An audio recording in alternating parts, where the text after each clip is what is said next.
You can't beat the original. At least that's what most purists say, scoffing and turning their nose up at replicas of exotic cars.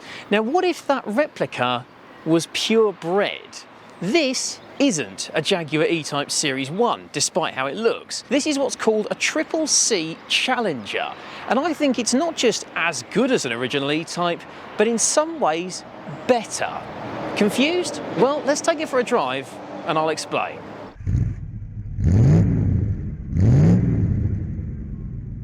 But first, our friends at Lancaster Insurance are running monthly giveaways. You can win all sorts, from experience days to tools, restaurant vouchers and tech. So click the link below at the end of the video to enter their latest competition.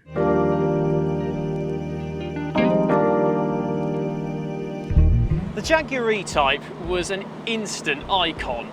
Gorgeous, wonderful to drive, and for what it was, surprisingly good value. But just because it was cheap compared to a Ferrari did not make it cheap. It still wasn't an everyman car. Now, mates Derek Robinson and John Wilkinson decided that shouldn't be the case, that more people should be able to get a taste of that E-Type feel and lifestyle. So they set up a company called Car Care Clinic, or Triple C for short, with a view to creating an exact copy of an E-Type, but a little bit more economically. The pair created a one-to-one fiberglass mould using an original 1961 E-Type Roadster before shoehorning a Rover V8 into the front for its cheap, reliable performance and Ford Cortina running gear for its simplicity and affordability. The company avoided legal action from Jaguar due to the wider track requiring non-standard flared wheel arches. By 1986, however, with the E-Type well and truly superseded and the Series XJ now replaced by the XJ40,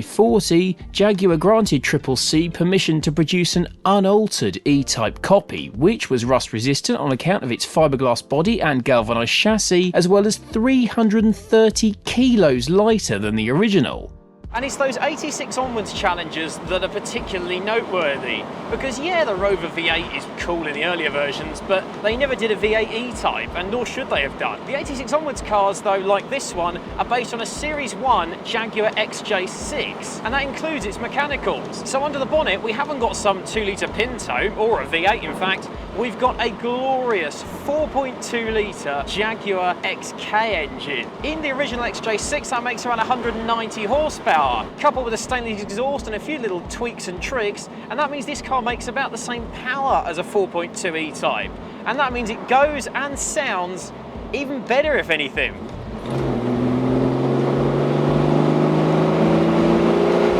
Oh, it sounds just magical.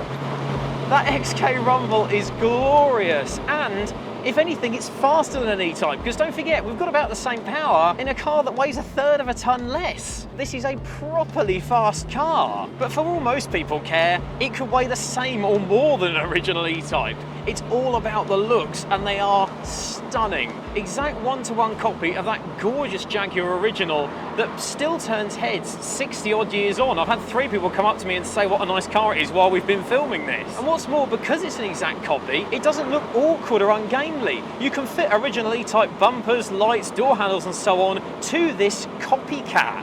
It really is as good as the original to look at. And it's not just the XJ6 engine, Rob, for the Challenger either. It's all of its suspension and brakes, including that brilliant independent rear suspension that Jaguar used for decades. But again, in a car that weighs 1/3 of a tonne less. So if anything, it handles better than an E-Type.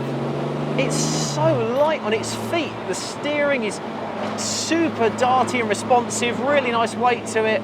And it just changes direction with the flick of a wrist. There's no delay between what I'm doing and what the car is. Chuck it in. It's still got that 1960s friskiness to it. It feels like it would kick out if you got a little bit stupid with it on a fast corner, but it's not intimidating because it just feels so in tune with what you're doing. It feels really like an E-Type. And because it's got XJ6 brakes, if you really stamp on it, oh, it stops well too. Windy road bit coming up. This is where an E-Type is in its element and the Challenger can match it swing for swing.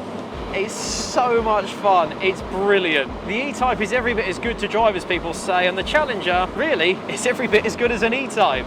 And there's more to the Challenger too. Because it's based on an XJ6 rather than E-Type mechanicals, once you've finished clowning around on the B road, you can do this. 5th gear. And then it just cruises along. We're doing 50 miles an hour now, just over 1500 revs. It just cruises, and that means it's more economical, more relaxed, and that means you can tour in these things as well. And Challenger owners do. You really can use this as more of a GT car than an early E-Type. And when you are cruising and you look at your surroundings, in a lot of replicas, you're greeted with either horrible lumps of fiberglass everywhere or an MR2 dash with Ferrari badges crudely stuck over it. Not so here. The Challenger uses a number of components from the donor XJ6, and that includes the steering wheel and the gear knob, the seats, all the Smith's gauges and the switches, they're all from the XJ as well, even a number of the dashboard shapings and things like the door handles. Look around you, and while it doesn't feel like a Series 1 E-Type because it hasn't got that lovely turned aluminium dashboard, it certainly looks every bit like a Series 3 E-Type in here. Put it this way, if you sat someone in this interior that didn't know this was a copy, I don't think they'd be able to tell unless they really got into the nitty-gritty. It's even got the boot release behind the seat, and that's every bit as awkward as it is in an original E-Type. And the boot, in case you're wondering, is every bit as pathetic. So the Challenger is more than just a replica of an E-Type. It's a real, faithful recreation in every way. The way it looks, the way it feels, the way it drives, even the bits you see and touch and feel as you're using it. But here's the thing, if you want an immaculate 4.2 Series 1 E-Type today, you're looking at between 125 and 150,000 pounds. Whereas a Challenger, well, this one's for sale now at Aaron Prestige in Pulborough for 49,000. So the Challenger then is 33% the price of an original E-Type. But for me, it's 110% as good, because it still looks like an E-Type. It's still every bit as gorgeous, but it doesn't rust like one. It's faster, it's more economical, it arguably handles better. And it's so much cheaper, and that means it's more usable because you're not terrified of damaging it.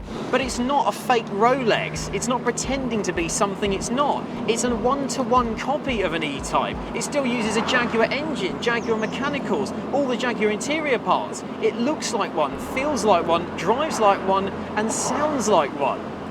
No, the Challenger then is more like a tribute band. It knows it's not the real thing. And it knows that you know it's not the real thing. It's just a bit of fun. And what fun it is.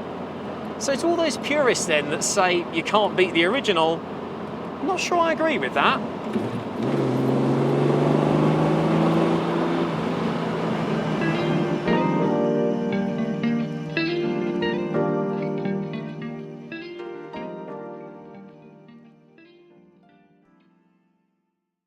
This video is proudly sponsored by Lancaster Insurance. Give them a call on 01480 400 889 for an insurance quote on your classic car. And don't forget to click the link below to enter their latest competition.